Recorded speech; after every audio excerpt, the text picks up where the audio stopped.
Hello, class 5th. How are you all? So, let's start our next lecture today from question number 16. 125-meter cloth is required to make 3 curtains and 286-meter cloth is required to make 5 canopy. Find total length of the cloth. हमें क्या दिया हुआ है कि उसने बोला है 125 metre cloth है जिससे हम 3 कर्टन्स बनाते हैं एंड 286 मीटर क्लॉथ है जिससे हम 5 कैनोपीज बनाते हैं. सो उसने बोला है कि टोटल लेंथ कितनी है क्लॉथ की. अब देखो हमें टोटल लेंथ फाइंड आउट करनी है. तो जितने क्लॉथ से मैं कर्टन्स बना पा रहा हूँ उसको एंड जितने क्लॉथ से मैं कैनोपीज बना पा रहा हूँ उनको ऐड कर दूंगा तो मेरे पास टोटल आ जाएंगे. ऑब्वियसली आ जाएंगे. अब आप ऐसे ले लो कि आर्यन सर के पास है 20 रुपीज़, ठीक है, एंड एक और सर है उनके पास भी है 30 रुपीज़. तो हमसे पूछा गया, आपसे पूछा है कि दोनों सर के रुपीज़ मिला के टोटल कितने रुपीज़ हो गए. तो आप ऐड कर दोगे ना 30 + 20 मतलब 50. वैसे इसने पूछा कि टोटल मीटर क्लॉथ कितना है तो मैं ऐड कर दूंगा दोनों लेंथ्स को तो मेरे पास टोटल आ जाएगा. तो चलो ऐड करते हैं. अब इसको करना कैसे है वो देखते हैं. सबसे पहले cloth required to make 3 curtains 125 metre, ये आपकी अंडरस्टैंडिंग के लिए लिखा है मैंने. Cloth required to make 5 canopies 286 metre. Total length 125 + 286, यहाँ एडिशन किया हुआ है 125 + 286. 5 + 6 is 11, 1 carry 1 in down. 2 + 8 10 + 1 11, 1 carry 1 in down. 2 + 1 3 + 1 4, so 4 1 1. It will be written like 4 1 1. ठीक है. Now on to the next question. Ritu has rupees 575. Shweta has rupees 109 less than Ritu. If the rupee of the two is put together, it equals to Renu's rupees. How much money does Renu have? हमें क्या ढूंढना है, रेनू के पास कितनी money है. हमें दिया हुआ है ऋतु की मनी, हमें दिया हुआ है कि श्वेता के पास 10 रुपीज़ लेस है ऋतु से, कि ऋतु के पास जितना उनमें से 109 लेस कर दूंगा तो मेरे को श्वेता की मनी मिल जाएगी. और अगर मुझे ढूंढनी है रेनू की मनी तो मेरे को इन दोनों की मनी को ऐड अप करना होगा. किसकी? श्वेता एंड ऋतु की. तो हम आंसर कैसे करेंगे इसको. Amount of rupee Ritu is having rupees 575. Amount of rupees Shweta is having. Ritu's rupees में से 109 लेस कर दूँ. इसने लिखा हुआ है श्वेता हैज़ 109 लेस देन ऋतु, कि 109 कम है ऋतु से. तो ऋतु पास जितने थे उसमें से 109 कर लेस कर दूंगा मैं. सो 575 - 109 इज 466. ये आप खुद सॉल्व करके देख सकते हो. नाउ उसने पूछा, मेरे पास आ गई श्वेता की 466 रुपीज़ आ गए, श्वेता की भी आंसर आ गया. अब रेन्यूज रुपीज़ पूछा था उसने, तो उसने बोला था कि जब हम दोनों की मनी को एडअप करेंगे, टुगेदर रखेंगे, साथ में रखेंगे, तो फिर हमें रेनूज की रुपीज़ मिल जाएंगे. तो हम क्या करेंगे, ऋतु के रुपीज़ और श्वेता के रुपीज़ को ऐड कर देंगे. 575 + 466 ऐड करेंगे, will be getting our answer 1041 rupees. ठीक है. Question number 18. Mr. Ajay went to market with rupees 525. He bought fish for rupees 150, oil for rupees 90 and vegetables for rupees 75. How much money was left with him? Question में क्या दिया हुआ है कि mister Ajay market में गए 525 rupees लेकर. उन्होंने 150 रुपीज़ की फ़िश खरीदी, 90 रुपीज़ का ऑयल खरीदा, वेजिटेबल्स खरीदे 75 रुपीज़ के. तो पीछे उनके पास कितने पैसे बचे. अब इन तीनों को ऐड करके इसमें से माइनस कर दूंगा तो मेरे पास आंसर आ जाएगा कि जितना खर्च किया है और जितने थे दोनों को माइनस कर दूंगा तो मेरे पास वो आ जाएगा कि कितने बचे हैं आपके पास. So total money mister Ajay is having rupees 525. Mister Ajay spends on fish, oil, vegetables, मतलब कितने रुपीज़ स्पेंड करता है, 150 + 90 + 75 दैट इज़ 315. ये देखिए मैंने यहाँ सॉल्व किया हुआ. मनी लेफ्ट बिहाइंड, तो 525 में से 315 माइनस कर दूंगा, मेरे को आंसर मिल जाएगा कि पीछे कितने बचे हैं. कि जितना लेकर आया था उसमें से जितने खर्च हुए वो माइनस कर दूंगा तो मैं को आंसर मिल जाएगा ना अपना. वही मैंने किया, जितने मनी पैसे थे उसके पास टोटल में से जितने खर्च हो गए उसको माइनस कर दिया. So I got the answer 20 210, sorry. Okay. So now next question number 19. A factory produced 6,849 helicopters in 2014, 6,574 helicopters in 2015. How many total helicopters did the factory produce in the 2 years? उसने पूछा कि अगर एक साल में 2014 में इतने हेलीकॉप्टर्स बनाती एक फैक्ट्री एंड 2015 में इतने हेलीकॉप्टर्स, तो इन दोनों ईयर्स में टोटल कितने बनाएंगे? ये तो बहुत ही सिंपल है, हमें सिर्फ ऐड करना है ना. So helicopters produced in 2014, 6,849. Helicopters produced in 2015, 6,574. Total helicopters produced in 2 years. I'll add them both. So कैसे ऐड करेंगे? दोनों की वैल्यूज लिख के 4 + 9 is 13, 1 carry, 3 in down, 4 + 7, 11 + 1, 12, 1 carry, 2 in down, 8 + 5, 13 + 1, 14, 1 carry, 4 in down, 6 + 6, 12 + 1, 13, 1 3. So it will be 13,423 helicopters. इतने helicopters produce हुए in 2 years. Question number 20. 1,543 people appeared in an examination in a particular year. 893 more people appeared in the same examination in the next year. How many people appeared in the examination in the second year?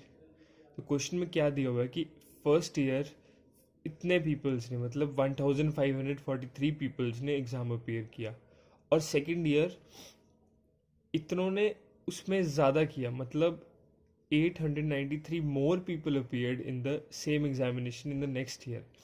इतने सिर्फ इतनों ने नहीं किया, इतने ज़्यादा ने किया. मतलब अगर मैं इसमें इसको ऐड कर दूंगा देन मेरे पास सेकेंड ईयर में कितने अपीयर है वो आंसर आ जाएगा. और इन्होंने वही पूछा हुआ है कि सेकेंड ईयर में कितना ने अपीयर किया.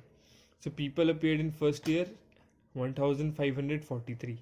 People appeared in second year, first year वाले में जितने अपीयर हुए plus 893. So 1,543 plus 893. So answer is 2,436 participants. ठीक है.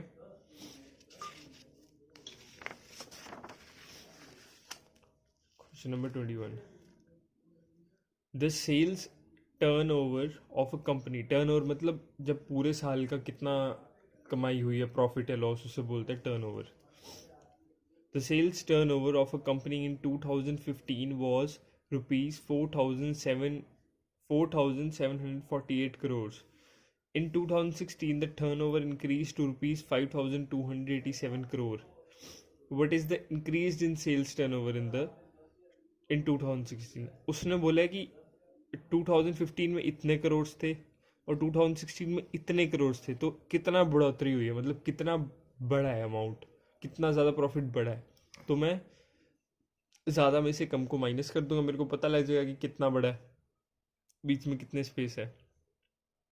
So sales turnover in 2015 4,748 crore. Sales turnover in 2016 5,287 crore. Increase in the turnover, तो 2016 में जितनी सेल्स टर्नओवर है उसको माइनस कर दूंगा 2015 में. So I will be getting the answer. इसको यहाँ माइनस करके दिखाया हुआ आपको मैंने. So answer will be 539 crores. So rupees 539 crores increase in turnover.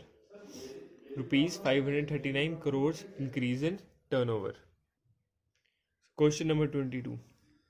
The difference in two number is 891.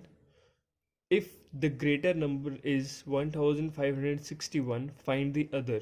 हमने ऐसा क्वेश्चन पहले भी किया हुआ है, बट उसमें क्या था, द डिफरेंस की बजाय द सम था, the sum of two digits. अब यहाँ पे डिफरेंस दिया हुआ है. डिफरेंस का मतलब सब्ट्रैक्शन. तो मैं दो नंबर्स दिए हैं इन्होंने, उनमें से एक नंबर को x मान लेता हूँ, एक नंबर को y मान लेता हूँ. हमेशा एक बड़े में से एक छोटे को माइनस करूँगा ना सब्ट्रैक्शन के अंदर. सिमिलरली ग्रेटर नंबर x मान लेता हूँ, स्मॉलर नंबर y मान लेता हूँ. ग्रेटर नंबर वैसे यहाँ दिया हुआ है, if the greater number is this, तो मैं यहाँ पे ऐसे भी लिख सकता हूँ इक्वल्स टू 1561. तो उन्होंने बोला है कि इन दोनों डिजिट्स का जो वो डिफरेंस है वो 891 है. मतलब x minus y equals to 891. Difference है ना, difference means minus. Greater number दिया हुआ है मेरे को, मैं x की वैल्यू रख देता हूँ 1561 माइनस y इक्वल्स टू 891। ये क्वेश्चन कैसे बनी, समझ आई ना? समझ में आई कैसे बनी? उन्होंने बोला difference, the difference in two numbers is 891, मतलब x minus y equals to 891, मतलब 1561 माइनस वाई इक्वल्स टू 891। अब मैं 891 को इधर ले आऊँगा और y को इधर भेज दूंगा, तो 1561 माइनस 891 इक्वल्स टू वाई, यहाँ पे माइनस करके दिखाए हुए मैंने, आप खुद से करके देखना है। So it will be y equals to 670। सो ये आंसर मिल जाएगा आपको, ठीक है। Now next question, question number 23। In the year 2015 schools were planted in village, मतलब schools बनाए गए कुछ गाँव में। In first village government spend rupees 2893, in second village rupees 2713 were spent, in third village government spent rupees 1745, and in fourth village rupees 5712 were spent. How much was spent in all four village? कि अलग अलग village में अगर इतने इतने spend हुआ है तो टोटल कितना मनी स्पेंड हुआ है। तो मैं सारे विलेजेस के जितनी भी अमाउंट में खर्चा आया है उन सबको एडअप कर दूंगा मैं। तो एडअप करने से क्या होगा, मेरे को टोटल एक्सपेंस मिल जाएगा कि कितना खर्चा आया एक स्कूल को प्लांट करने में। तो money spend in all four villages, amount in first village, amount in second village, amount in third village and amount in fourth village. मैं तीनों को एडअप कर दूंगा, फोर्थ चारों को, एंड मेरे को आंसर मिल जाएगा 13,065। अब मैंने क्यों नहीं आपको एक्सप्लेन किया एडिशन, क्योंकि आप खुद से करके देखेंगे। हमने बहुत सारे क्वेश्चंस की एडिशन किया, एंड अब शायद इतना भी टफ नहीं है ये, है ना? आप सबको अच्छे से आता है कैसे ऐड करना है, कैसे सब्ट्रैक्ट करना है, तो आप खुद से करके देखना। आंसर मैंने दे ही दिया, आप चेक कर ही सकते हो। So question number 24, the population of a village was 7,832 during the flood. Flood मतलब जब वो होता है ना, मीन्स बाढ़ आती है ना, बाढ़ की वजह से, बाढ़ को ही फ्लड कहते हैं। During the flood 2,800 people died, मतलब इतने पीपल मर गए, and 1,347 people move to neighbouring city, और इतने पीपल दूसरी सिटी में चले गए। How many people are left in the village, तो पीछे कितने विलेज में बंदे बचे। टोटल डाई और जितने चले गए उनको ऐड करके इसमें से माइनस कर दूंगा तो मेरे पास आंसर आ जाएगा, है ना। Population of village is this much, 7,832. People died during flood, 2,807. People moved to neighboring villages, 1,347. तो मैं इनको ऐड करके इसमें से माइनस कर दूंगा, देन मेरे पास आंसर आ जाएगा। तो मैंने क्या किया, पीपल लेफ्ट बिहाइंड 7,832 में से माइनस कर दिया, उन दोनों को एडिशन करके, उन दोनों को ऐड करके। सो इन दोनों को ऐड किया तो मेरे पास आंसर है 4,154। ब्रैकेट में पहले इसलिए लिखा है क्योंकि पहले इनको ऐड करूंगा फिर इसमें से माइनस करूंगा, ठीक है, तो आंसर इजीली निकल जाएगा। तो 7,832 माइनस 4,154, अगेन मैं माइनस करूंगा, ये देखिए माइनस करके, देन मेरे पास आंसर आ जाएगा कि पीछे कितने पीपल बचे हैं, 3,678 पीपल। अभी माइनस आप फिर से खुद से ट्राई करेंगे, बहुत इजी है ना। एडिशन सब्ट्रैक्शन कितनी बार कर लिया हमने, लास्ट चैप्टर से करते आ रहे हैं, कितनी क्लासेस से करते आ रहे हैं, ठीक है।